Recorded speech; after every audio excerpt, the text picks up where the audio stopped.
Good morning. This is Jason Dean coming live at you again for another Film Fanatic show. It is 9:46 at that's a Thursday morning.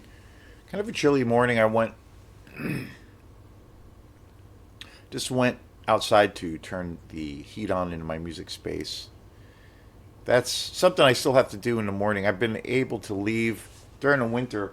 I have to take out my some of my electronic equipment, my keyboard and my drum machine, because it gets a little too cold. And other electronics, not good to leave in cold weather. It's only heated. My music space is on. I have a little heater in the room, and I only heat it when I'm in there. Obviously, if I'm in there practicing, or if I have a rehearsal or whatever, that's usually have to heat it pretty for a pretty long time, at least an hour to. In the middle of winter, it usually takes a couple hours sometimes, but when it's really cold. But spring is going to be here on Friday, which is pretty awesome. First day of spring, so that's great. And but it's still cold in the morning. It's still kind of chilly. I've been having to turn the heat on. Just came back from turning the heat on in my music space. So anyway, so yeah, I got some shows coming up, which I'm excited about. We have a quantum show coming up next week at the American Legion Hall. There's a local band, local artist called Phil Hummer and the White Falcons. Really, really great band. Kind of like rockabilly, punk rock. That's a good way to kind of describe their music. Really, really fun. Good music to drink beer to, I think. But really great. I used to play about a year or two ago. I used to play with them pretty regularly, and it's a trio. I played a lot of gigs with them at Hey Sailor. At one point, they were doing these music showcases, and it was almost I think it was like every Sunday. We did it for like 6 months to a year. That was pretty fun. Outside of that, I played a few other gigs with them here and there as well, but it was mainly at that little winter kind of stint that we were doing at Hey Sailor. And now they're doing basically the same kind of thing, only now they do it. It's like a bi-monthly thing. I think they do it once a month or once every 2 months. And they do these shows at the American Legion Hall in Belfast, which is actually a really awesome venue. It's got this big stage. It can hold a couple hundred people. Big dance floor. It's a really really great space, and it's huge. It's technically the biggest venue really around here in Mid Coast when you think about it, as far as just an open space and a big stage and a whole thing. But it's really great, and I've played there a few times. I've seen music there lots of times. A lot of some of the music festivals that come to town always use that as a main venue because it's such a great little spot. So I'll be playing there next a week from this Saturday. Next Saturday, we're going to be doing a quantum set there. I think the show there's going to be two other bands. We're going to be playing a set, and the whole thing starts around. I think it starts around 6:30. It's right in Legion, at the American Legion Hall, right in Belfast. So very much looking forward to that. I will also be playing with Phil and the White Falcons tonight, so I'll be kind of pulling double duty, which will be fun. I haven't played with those guys in a while, so that'll be fun. So it'll be two sets on Saturday, and then Friday coming up next week, I'll be playing with Osmia at Hey Sailor. So great place. I'm in the midst now of putting together another kind of big show at Hey Sailor, but that won't happen until July, August. Fingers crossed everything works out. It's always logistics. The logistics of putting together shows, especially when you have to put together multiple bills or multiple artists on the bill. So working on that stuff too with another show, and I got a couple other things going on. So really excited about that. And we're gonna be going out of town this summer, which will be cool. We're gonna be playing at Auspicious Brew in Massachusetts, or sorry, New Hampshire, and that's going to be in August. And working on a few other shows around that time too. So we'll see. So yeah, excited about that. We we're still, you know, waiting on the Osmia record. That should be done by the summer, I would imagine. We had rehearsal last night with Osmia, and we worked on a brand new song, which I really dig. It was something. It was a brand new tune. Well, it was a tune that we did work on quite a few months ago, but we hadn't touched it in a while. And then last night they brought it back, and it's a brand new tune. So, so I think we're gonna play that. I think the plan is to kind of debut it at our next gig, which will be next week. So that'll be exciting. And the single "Disappeared" has been out for almost 2 weeks, which is the first single for the new album. It's up on Bandcamp. Let's check it out. Pretty happy with how things are going. Those guys are actually, which I was surprised. I thought all the recording was done, but actually Eric and Leo, who play in the band, where it's really their band, especially Leo's, they are planning on doing some more recording on Friday, which I was like, wow, I thought all the recording was done, but we actually did up until about, I think it was about 3 weeks ago, did some overdubs for drums and some percussion stuff. So it's still being tinkered with as far as like the recording, you know, process. It's nice that there isn't a deadline. Originally, the original plan for the recording for the album, for the Osmia album, was that they were going to try to have it all done because we started it in like October, late October, early November, I think, is when we started recording. And the original plan was to have it ready for this tour that we just did.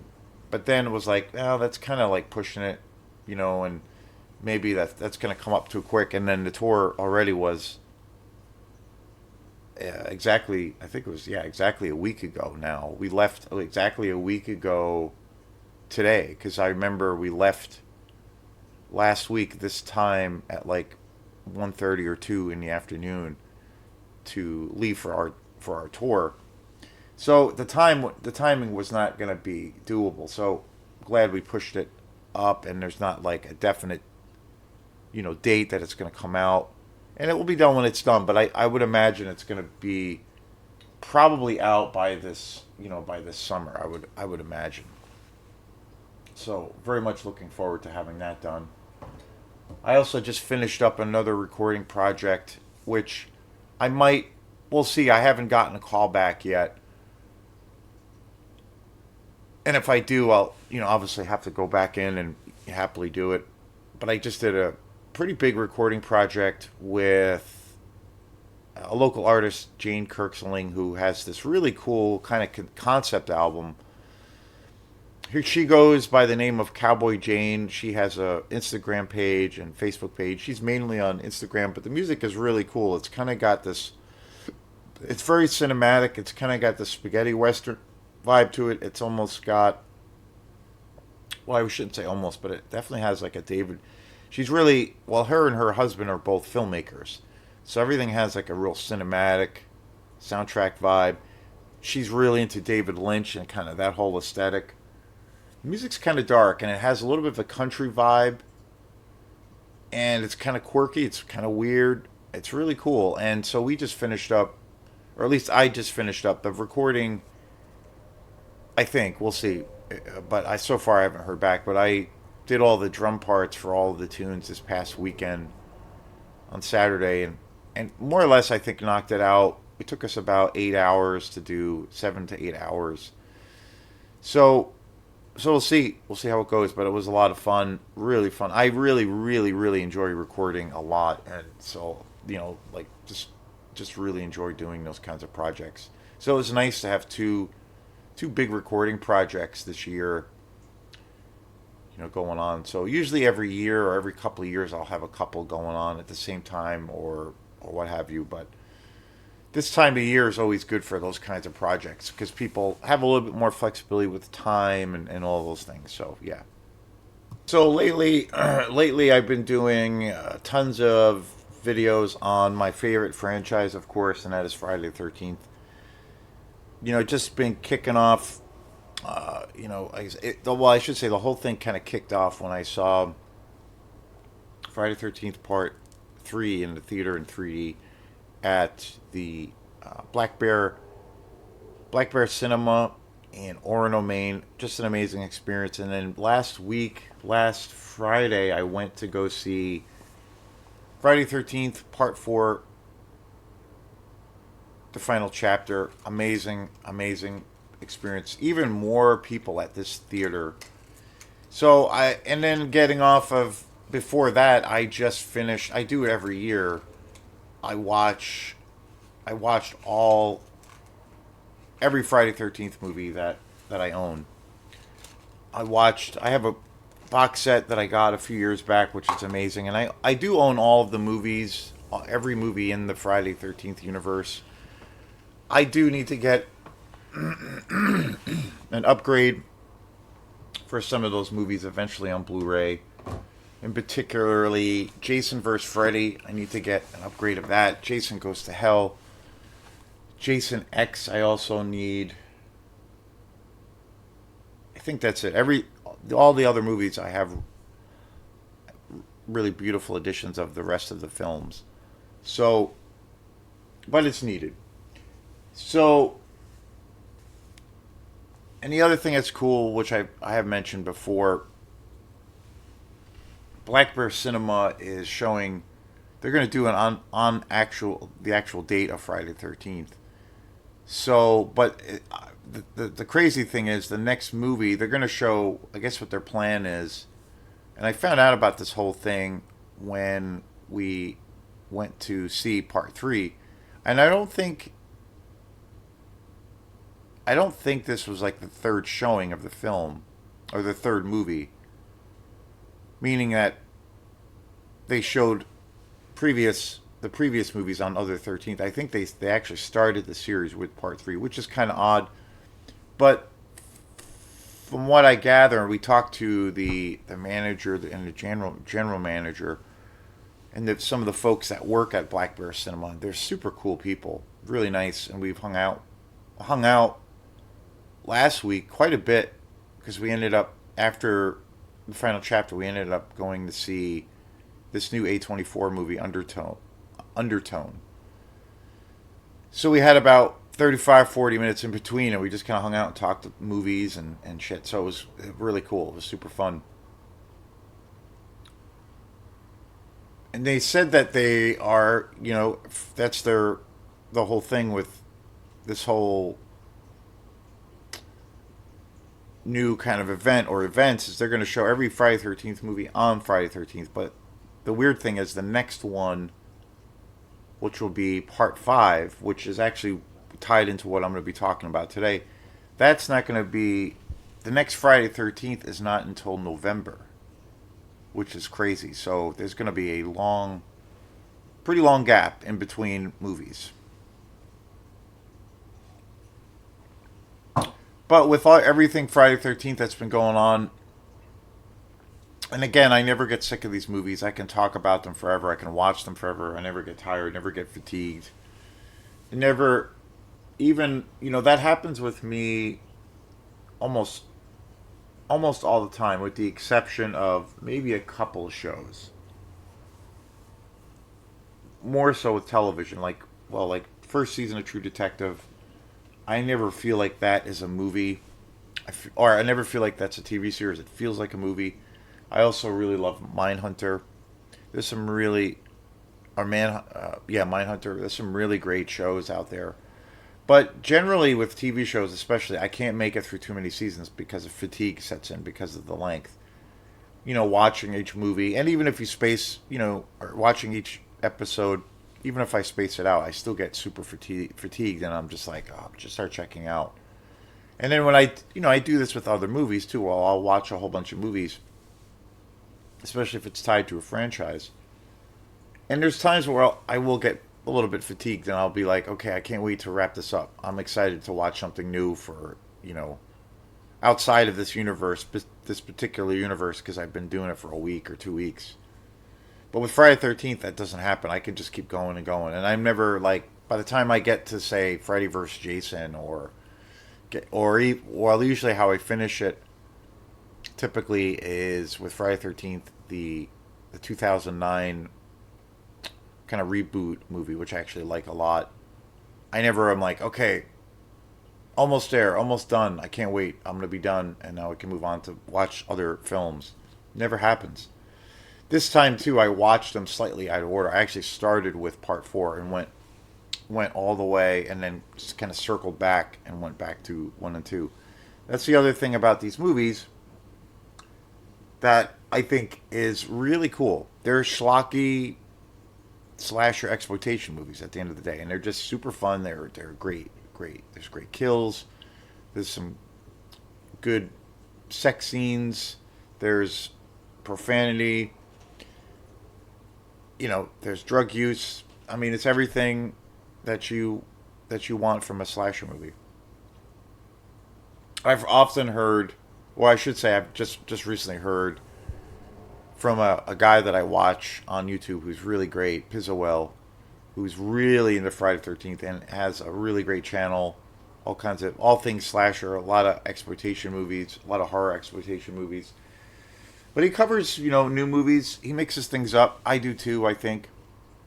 But he was talking about chapter 4, the final chapter, or the final Friday 13th part 4, the final chapter, as being, for him, the quintessential slasher movie. And I agree, it's still my favorite in the franchise.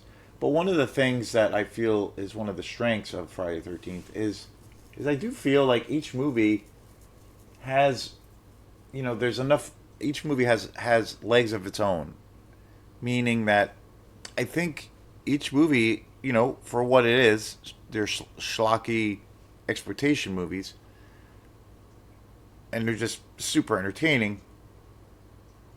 I think they have their own identity, and I think they stand on their own. I don't think you need to watch every, if you start, like, I basically think you could watch any movie out of order and you'd still understand what's going on. Where, kind of where the characters of the story kind of, why it arrived to that particular place in that particular movie that you're watching, if it's like out of order. Like if you decide to start with part six, and because I think the movies all have their own kind of uniqueness, and I do feel like, and I think it's something that the Friday 13th franchise doesn't get credit enough, because I do think from the outside they kind of get dismissed a lot as being crap or garbage. And that's a part of it. That's part of the fun, is that they are kind of crappy. But I think they don't get like legitimate credibility or legitimate respect for. I do think they really did try new things within the franchise.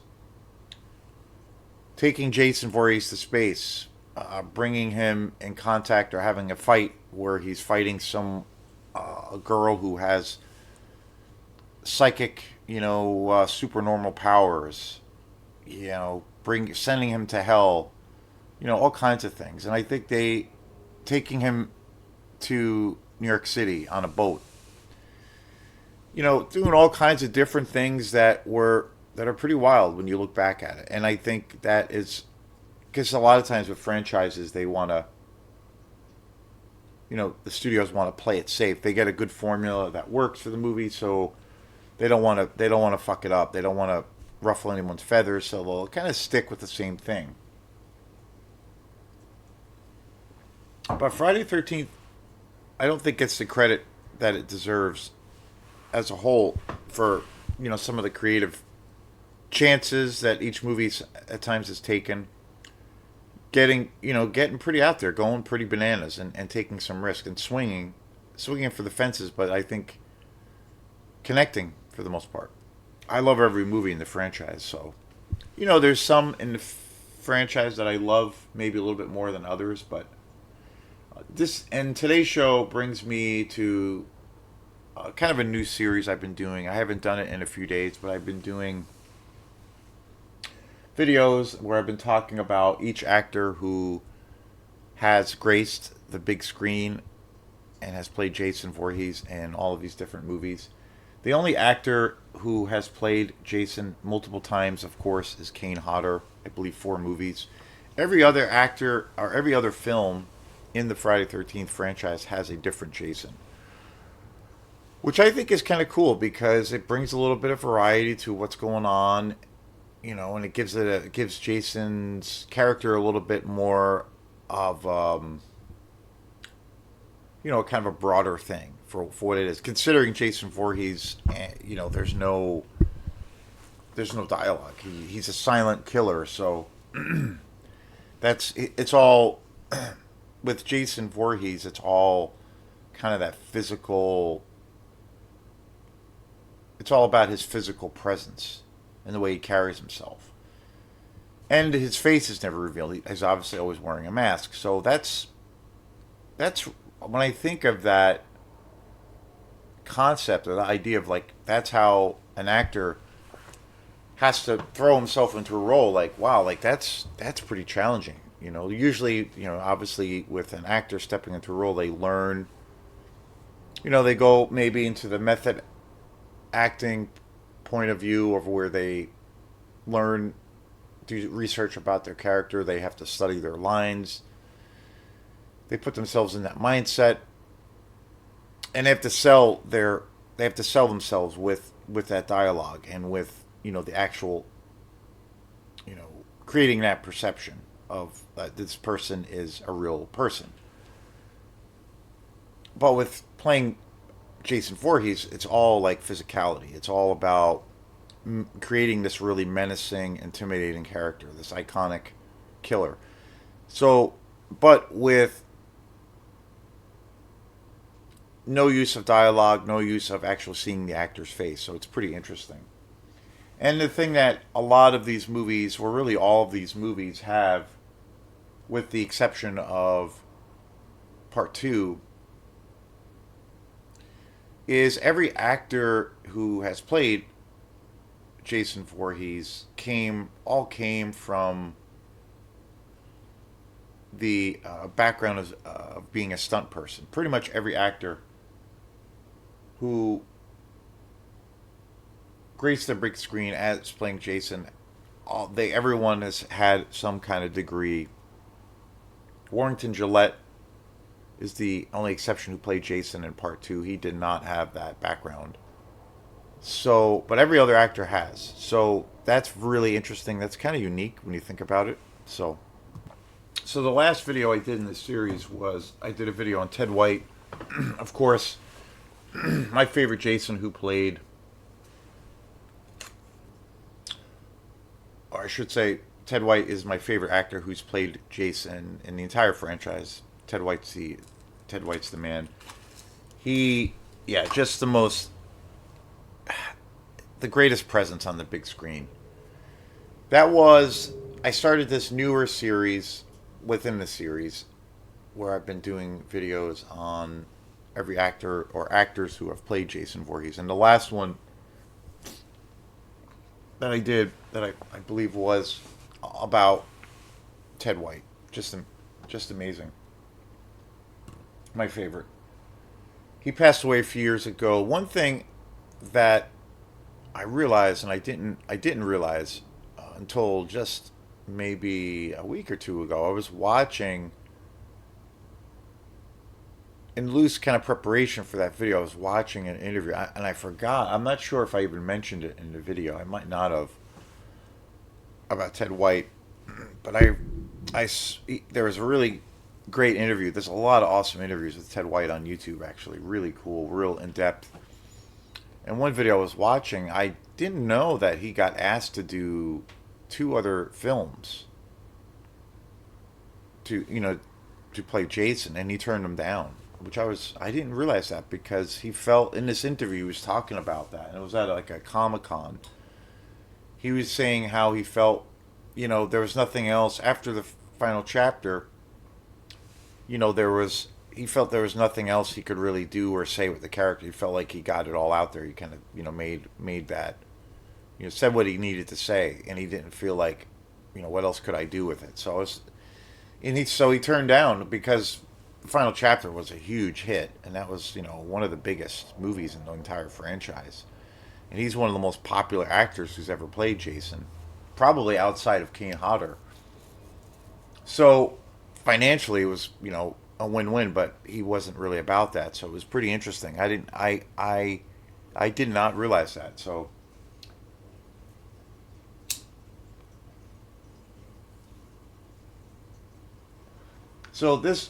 today's show brings me to Friday 13th, Part 5, A New Beginning. This is, of course, the follow up to the final chapter, where, for all intents and purposes, Jason Voorhees is finally killed. A few years later, we realize not quite, but for a while, for a couple of years, that's how the franchise ended, with the final chapter. Tom Savini returned. It's got returned to the final chapter, doing all the practical effects. It's got the infamous kill with Jason Voorhees, with Corey Haim, with the machete going through his head. We all have seen that scene. Incredible. One of the grossest scenes, I think, legitimately gross. One of the grossest kills in a horror film or a slasher film. I remember seeing that movie as a kid, and that scene with the machete going through Jason's head and then he falls, just always made me slightly nauseous. Just amazing. So, Jason, Friday 13th Part 5, A New Beginning, is basically the first Friday 13th, and really the only Friday 13th movie, well, with the exception of the first one, where there is no Jason Voorhees. It's basically set up as a guy who is this psychopath, a crazed guy, becomes a copycat killer, and he assumes and becomes Jason Voorhees. He as is for various reasons, because he's a psychopath. He becomes a copycat killer of Jason Voorhees. And there's the big reveal, of who the killer is at the end. And it's interesting because it's a good reveal, and I think this movie is actually really, really awesome. A New Beginning. I've always liked this movie, but over the years, since I've seen this movie so many times, again, it's reached that point of where I can't remember how many. I couldn't give you a number because I've watched it so many times. But over the years, A New Beginning has really grown on me, and I really like it because it's different. I love the kills are great, and it does a really great job, with the whole idea of where keeps you guessing. You're not really sure, and then it's kind of a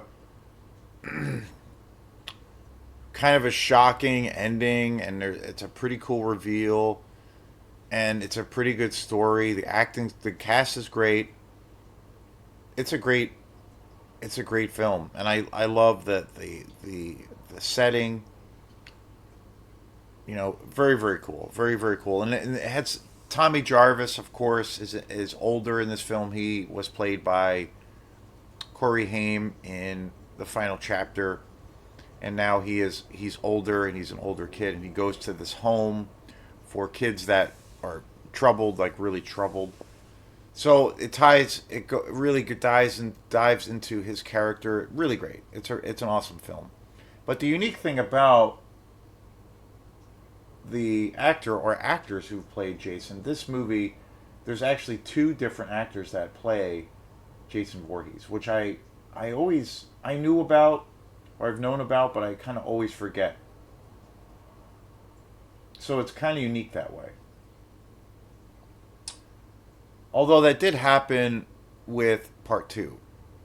That's, there's, I did a big video on that, so it's a little bit related to that. Only that situation is a little bit more kind of shitty. But this is a unique situation where there were two different actors who played Jason Voorhees, and that is Dick Wieland, Dick Wieland, and also Tom Morga. So I'm probably gonna do. Well, I could do both. Yeah, I could knock them both out. So Dick Wieand plays Jason as, actually doesn't play Jason himself. He plays the guy who we find out is the copycat killer because he is his son, who he has basically abandoned, is lives at this center where Tommy Jarvis's character is, and he gets brutally massacred, and so that he snaps. And that actor, Tom Wieand, is a an ambulance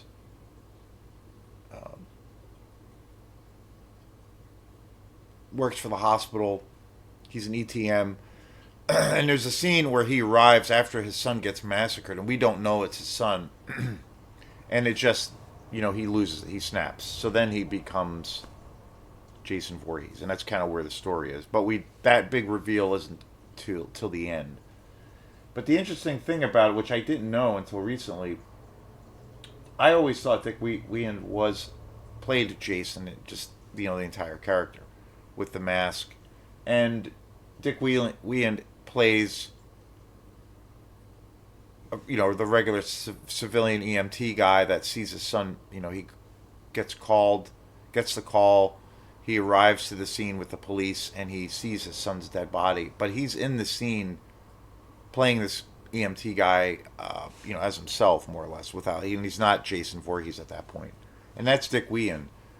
And that's the only time that he actually plays Jason, because when it comes to the actual killing of, well, we don't know it at the time, but the actual copycat aspect of where we see Jason in the hockey mask, even though it's not, all the kills, everything involving Jason in the makeup, the hockey mask, the action sequences, the kills, the really great ending, all those things, that is all played by Tom Morga. He wore the mask in the entire film and was responsible for all the kills. So technically, he is Jason, which I didn't realize that. I didn't realize that until, I don't know, not that long ago, maybe a couple of years ago. And then when I rewatched these movies again, and in particular when I rewatched A New Beginning, just 2 weeks ago or so, I was reminded of that, and I'm like, oh shit, okay, that's real interesting, because Tom Wieanda kind of, I always thought was Jason, played Jason Voorhees throughout the entire movie, but he doesn't actually even play Jason, but yet he's kind of credited as being Jason. So it's interesting, but when you look a little bit more into it, you realize that it's actually Tom Morga. So pretty interesting. So today I'm going to be talking about both actors. So it kind of, again, some parallels or similarities to, where there were essentially two actors playing Jason, similar to part two, although that was a much more of a kind of a crappier situation, and for obvious reasons with, who was actually given credit, who was taking credit. That video's up. That video's been up for a while. Wellington Gillette, claiming he played Jason, but he actually really isn't. He only plays Jason for about 5 seconds in the movie. So really interesting, kind of a mess, when you think about it. But so with this movie, again, a real interesting kind of thing where there's two actors. So when I kept referencing kind of the slight parallels between part two, Steve Dash and Wellington Gillette. Wellington Gillette for part two has always been, the guy who has kind of taken front and center as far as being Jason in part two. But he actually doesn't play Jason really at all. He's only in it for 5 minutes. So, but Steve Dash was the actual Jason, but he actually got screwed. He wasn't given any real credit. Kind of a shitty thing that happened to him. So I did a video on that. But this situation is different. I don't think any of the actors necessarily got screwed over. But I always forget that there were essentially two actors that played Jason, which is really interesting.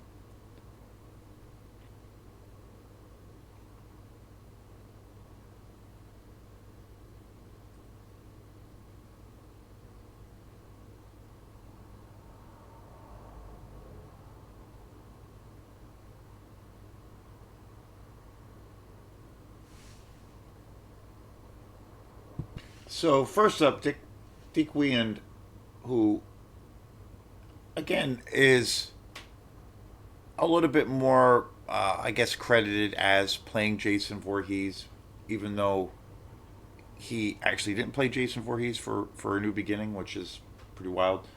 But still really great, and I'm a big fan of his work. I always thought that that was him as Jason growing up until a couple of years ago, really. So he's best known as his biggest role was A New Beginning as an actor, even though he didn't actually play Jason.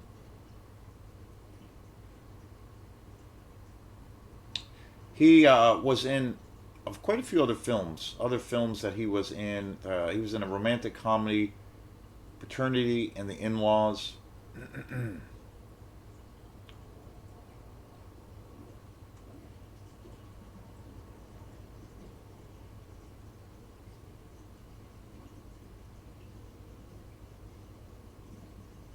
He was also in the TV show, which I didn't realize, Murder She Wrote, 1984. That's pretty wild, huh? I didn't realize that he was in that. But really cool actor. Again, did some real interesting television shows. I don't believe he ever did any other horror films that I know of outside of Friday the 13th. But Friday the 13th was definitely probably his biggest role, and gave him the biggest. That was the movie that gave him the biggest name. That really put his name in the forefront.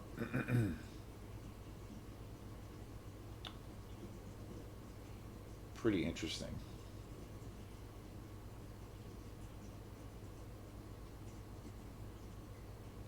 He was also in briefly in the TV show Cagney and Lacey, which is crazy. Another cop show or a cop show. Murder She Wrote was like kind of a murder mystery show with Angela Lansbury, but he was in that, which is interesting. Cagney and Lacey, which was a cop show, I remember seeing that as a kid. He was in that as well. True Confessions, which was a TV series. He was also in the Young and the Restless, which was a pretty huge soap opera uh, back in the 80s, 1986. He was in the first episode. The Young Landlords, which was another TV show, but it was he played a policeman in that. Uh, he was also in one episode of Knots Landing. So crazy. Of course, Paternity. Um, he was in another series which I never heard of, Mr. and Mrs. Dracula. Huh. He was in one episode of that. The Magical World of Disney. He was in one episode of that. Police Story. He was in an episode of that. So he had a pretty interesting career. He's still alive. Did a lot of different television shows, a lot of soap operas. Yeah, pretty interesting. That's one of the things that I love about, well, just doing the show. But when I come up with ideas of, especially when it comes to trying to take a deeper dive on movies that I love or actors that I love, I find out all of this shit about their careers. And, a lot of these actors and actresses are not, household names. They're not like Brad Pitt. So it's really interesting to find out how busy some of these actors have been, or how extensive their careers are, even though they're not household names and it's kind of under the radar, but they're all professional actors for the most part. It's pretty interesting, and you find out, oh wait, I grew up watching that television show like Cagney and Lacey. I didn't know Dick Wieand was in that. Pretty wild.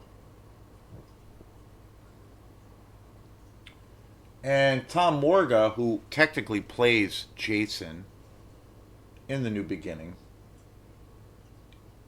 he was a full-on stuntman beforehand and became an actor afterwards. He was also um, pretty interesting. It's pretty interesting. He was the only actor that has played multiple horror icons, Tom Morga. Which again, I Tom Morga, I feel like is super under the radar as far as not getting the credibility, or I shouldn't say credibility, but not getting the respect that he deserves. Because when you look up some information, and there's a DVD that I've talked about. I think I put it away, but I have that, which kind of spawned. It was the reason the main reason what was the catalyst for me to do this series on Jason Voorhees. But I have this Friday 13th documentary that isn't very good. It actually, the documentary itself is actually crap, but there's a lot of great. The special features component of it is awesome because there's all these really great interviews with every actor who has played Jason Voorhees. And it's really good. It's awesome. I've watched it so many times. I've watched it, probably 50, 60 times, but it's really cool. And it literally covers every actor, every movie, and it's basically they just every actor sits down who's played Jason Voorhees in various forms, various movies, and they just interview these guys. And they're some of the interviews are a little bit longer than others, but they're a little bit lengthy. They're not edited. They kind of pull no punches. They just talk about their experiences, working on the movie, how they got the gig, and it goes right from the beginning to Derek Mears to the end, who played Jason in the 2009 movie. It's really good. It's really, really good. That's the only thing I like about that disc, that DVD. But there's a really cool interview with Tom Morga, and that's the only time I've ever seen Tom Morga be interviewed. I'm sure if I took time and dug deep, I could probably find interviews with him on YouTube. But he's not really. Dick Wieand is kind of credited. He does conventions. I think he still goes to a lot of the conventions and is, kind of the face of Jason for A New Beginning and is known, but even though he's technically not, even though it is Tom Morga. But Tom Morga, again, I think he should be more popular than he is because really unique when you think about and you look at the movies he was in. He's the only actor that's played multiple horror icons. He played Michael Myers and he also played Leatherface, which is wild. No other actor in the franchise has done that, where they've played multiple horror icons. I mean, because you have, Freddy Krueger, obviously Freddy Krueger, Jason Voorhees in this case, Leatherface, Michael Myers. Those are like the most iconic and most well known horror icons in the kind of the modern context. And I feel like those icons are so popular. It's such a part of our culture when it comes to horror. I mean, it's like I put it right on the same level of like the classic Universal monsters. Frankenstein and Dracula, the Wolfman, and what have you, Creature from the Black Lagoon, the Invisible Man. That these monsters and those monsters that spoke for that kind of generation. These monsters kind of speak more or less for our generation. Now we have like Art the Clown, which I'm not a big fan of, but that's kind of where it's gone. But again, Tom Morgan is the only actor in the entire franchise where he's played, more multiple horror icons, which is wild. Like that's crazy. So I'm like, why doesn't he get more publicity? Why isn't he more talked about? I mean, because that's when you think about it, that's kind of crazy. He played Michael Myers in Halloween Part 4, The Return, which came out in '88, which is wild. And then, which I didn't realize, he played Leatherface in Texas Chainsaw Massacre Part 2, which is fucking awesome. I think it's one of the best sequels. I didn't realize that he played Leatherface in that movie. That's crazy. Alien Nation was another movie he was in 1988. Also, Eve of Destruction. He was also a really big, played a big role in the Star Trek universe. Star Trek, the Moon Picture, Star Trek 4, The Undiscovered Country. He was also in probably the best Star Trek movie that there is, The Wrath of Khan. It's crazy. 1982. In this interview on that disc I was mentioning before, he talks a lot about his experience working in the Star Trek universe, which is really cool. And again, when is that ever mentioned? You know, just wild. He was also in the Star Trek movie Nemesis that came out in 2002. He was also in the original Ghostbusters movie. Crazy. I mean, talk about a fucking career. I mean, realistically, his career and the movies that he's been in are bigger than, you know, any of the films that like Kane Hodder was in. Even though I do love Kane Hodder. He was also in Nicolas Cage's National Treasure, 2004. That's crazy. He was in one of the Jurassic Park movies, The Lost World in '87, mostly as a stuntman. Star Trek 3, The Search for Spock in '84. He was also in the original Naked Gun. Crazy. Or I should say this. I think there was the sequel. Yeah, the Naked Gun sequel from the Files of Police Squad. That's right. He was in that. The Last Castle in 2001. Yeah, it's just crazy. What an impressive fucking resume. What a, you know, just so many different kinds of films.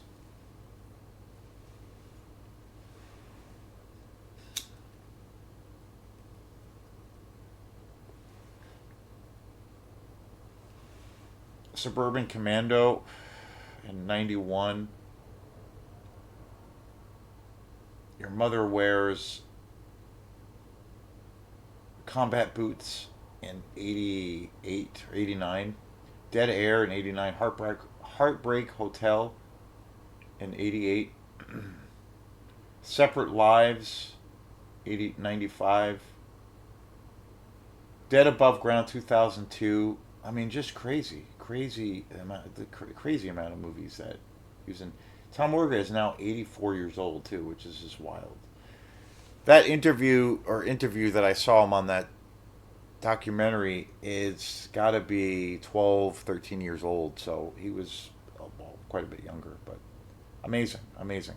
So yeah, I just wanted to give a little shout out to Tom Morga and just talk about these two actors who, you know, don't get mentioned enough, and it's part of my favorite franchise of all time. So, peace.